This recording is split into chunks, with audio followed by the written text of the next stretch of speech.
बिस्मिल्लाहिर्रहमानिर्रहीम। Dear student, मैं हूं प्रोफेसर अब्दुर्रहमान और आज हम जो एक टॉपिक जो कि हम कल डिस्कस कर रहे थे, introduction to literary theory and literary criticism. अब हम इसके जो है फर्दर दूसरे वीडियो पे जाते हैं। पहली वीडियो के अंदर हमने इंट्रोडक्शन देखा था और डिफरेंट चीज़ों को डिस्कस किया था। आज इसके अंदर जो है हम दो चीज़ों को डिस्कस करेंगे।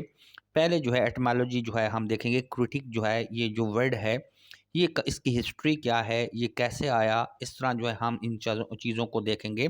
1580s में critic is one who poses judgement from mister F और critic. 14C from L critic a जज, literary critic from GK kritikos able to make a judgement from the krinein to separate decide. यानी मतलब ये है कि इसकी history बता रहा है जो कि मिस्टर एफ आर क्रिटिक जो है वो किस किस तरह जो है ना करता था। और अब हम इसके अगर मीनिंग देखें तो मीनिंग क्या है कि सेवेंट, इसके मीनिंग ये है कि द वन हु जज merits of a book plays. यानी क्रिटिक वो होता है जो एक किताब को जज करता है, उसके मेरिट्स और डीमेरिट्स को, या कोई प्ले जो है उसको देखता है। इन तमाम चीज़ों को जब वो देखता है तो ये चीज़ क्या कहते हैं, क्रिटिक कहलाता है। अगर हम मज़ीद इस हिस्ट्री के वर्क को खोलें तो 17 और 18 सेंचुरीज के अंदर जो है the critic was considered a जज who find the fault and merits of a literary work. हम आसान वर्ड में ये कह सकते हैं कि 17वीं और 18वीं सदी के अंदर एक क्रिटिक वो इंसान होता था जो किसी भी लिटरेरी वर्क को, चाहे वो किसी भी फॉर्म के अंदर हो, ड्रामा के अंदर हो, पोएट्री के अंदर हो, किसी भी फॉर्म के अंदर अगर वो कोई फॉल्ट्स और उसके मेरिट्स के ऊपर जब बात करता है तो उसको हम क्रिटिक कहते थे। अब हम बात करें, क्योंकि हम स्पेसिफिक लिटरेरी थ्योरी के ऊपर जा रहे हैं, तो लिटरेरी थ्योरी की बात करें तो लिटरेरी थ्योरी हम क्या कह सकते हैं। A literary critic is not someone who merely evaluate the worth or value of or quality of a piece of literature. यानी हमारे यहाँ अक्सर जितने भी लिटरेचर पढ़ाने वाले दोस्त हैं वो ये समझते हैं कि लिटरेरी क्रिटिक वो होता है जो सिर्फ एवेल्युएट करे, मुवाजना करे उसकी क्वालिटीज़ को, कोई भी पीस ऑफ लिटरेचर है। रादर, बल्कि ये नहीं है, ये आधी डेफिनेशन है। Rather is someone who argue on behalf on interpretation. यानी लिटरेरी क्रिटिक असल में वो होता है जो बहस व मुबासा करे किसी भी चीज़ की इंटरप्रिटेशन के ऊपर, अंडरस्टैंडिंग के ऊपर of a particular meaning of a literary text.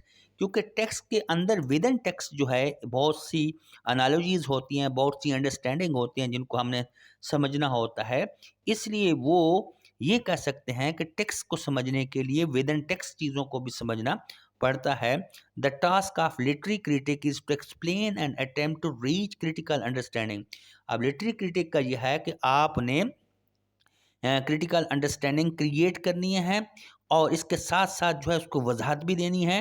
And attempt to reach a critical understanding of what literary text mean in term of their aesthetic. उसकी जमालियात और एस्थेटिक के मुताबिक जो है वो कहाँ पे है, टेक्स्ट फॉर्म करता है, और उसके अंदर कौन कौन सी अंडरस्टैंडिंग है ये भी हमने समझनी है। और इसके साथ साथ हमारे क्योंकि सोसाइटी की रिफ्लेक्शन होता है लिटरेचर, तो लिटरेरी टेक्स्ट को जब हम देखते हैं तो सोसाइटी की काफ़ी सारी चीज़ें उनके अंदर डिस्कस होती हैं जो लिटरेचर के अंदर लिखी जा रही होती है, दर हकीकत सोसाइटी के अंदर हैपनिंग हो रही होती है।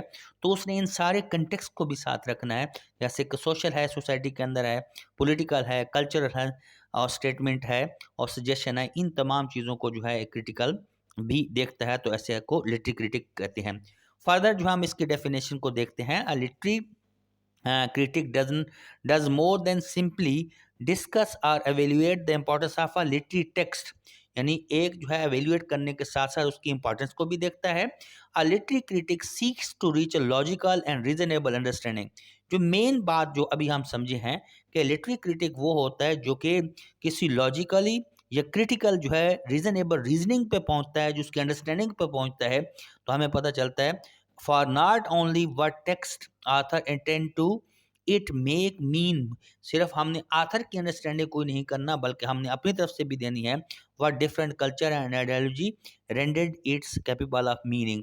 तो हम ये कह सकते हैं कि एक लिटरेरी क्रिटिक जो होता है उसने सिर्फ टेक्स्ट को एवेल्युएट भी नहीं करना बल्कि उसकी रीजनेबल अंडरस्टैंडिंग भी देनी है और लॉजिकली अंडरस्टैंडिंग भी देनी है, ताकि हम समझ सकें कि इस टेक्स्ट के अंदर क्या मेरिट्स हैं और क्या लॉजिक है। Thank you so much for watching our this channel. We have two channel, AR Small Talk, which provide educational lecture or such kind of thing, and the other hand we have another channel that is Teen Sport. Teen Sport is offering the news and analysis of cricket, hockey, football. So subscribe these both channel. Thank you so much for watching us. Assalamu alaikum.